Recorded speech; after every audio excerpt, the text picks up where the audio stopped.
Street in Leesburg. Speaking of jobs, finding one can be pretty difficult, whether you're a recent college graduate or somebody who's been in the workplace for years. So how can you find the job you need? Joining us now live, Catriona Harris, a partner at Uproar. She has 5 tips to help you find the job you need. Okay, Catriona, thanks for joining us. Thanks, Mike. First, you say know your online brand, and this is for college students. What if they don't know who they are yet, let alone their brand? It's really paying attention to what's out there. Everybody should Google themselves occasionally and find out what's on the social networks. Not only what you post to making sure that it's professional, but making sure people aren't tagging you in inappropriate pictures or saying things about you. So I would recommend once every couple months Googling yourself and making sure there's nothing out there. Yeah, because the employers or the prospective employers are going to be Googling you. We do it all the time, and I can't tell you, we find some things that are definitely inappropriate, and people need to pay attention to what their brand says. Untag those pictures and then, try to get crazy stuff off there. All right, you say network live or online? Well, networking hasn't died. People should be doing events all the time. Every industry has their own events you should be going to and meeting people.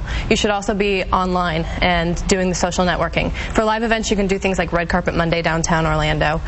You can network by going to staffing agencies and getting to know the people in town who may have jobs. There's many of those here locally. One Cavallero has jobs opening all the time for both entry level and people who have been in the business. Catriona, what should people be doing though online? Should they be posting on their Facebook page, for instance, I need a job? Anybody know any jobs in a particular field? I mean, if you're looking, absolutely, you should look to your social networks and the people who know what's going on out there. Okay, you say social media grows up. What do you mean by that?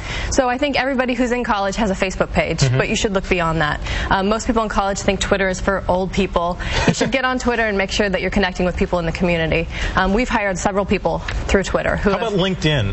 LinkedIn is the next one. Okay. So LinkedIn started in 2003, and it kind of died off for a while. It was the hot one, and then it died off. But we've seen a resurgence lately, and they're up to 100 million users, and people are definitely posting their jobs. It's also a great way to have an online living resume. Number 4, you say be up on technology.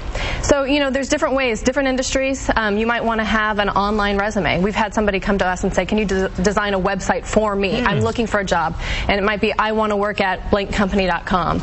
And then you can build a business card that has a QR code. I don't know if you've seen QR codes around town, but they're the little black and white boxes. Yeah. And then you can just scan those. So if you're handing a business card out at a networking event or to a possible employer, they can just scan it and go directly to your website. And lastly, you say get in the door.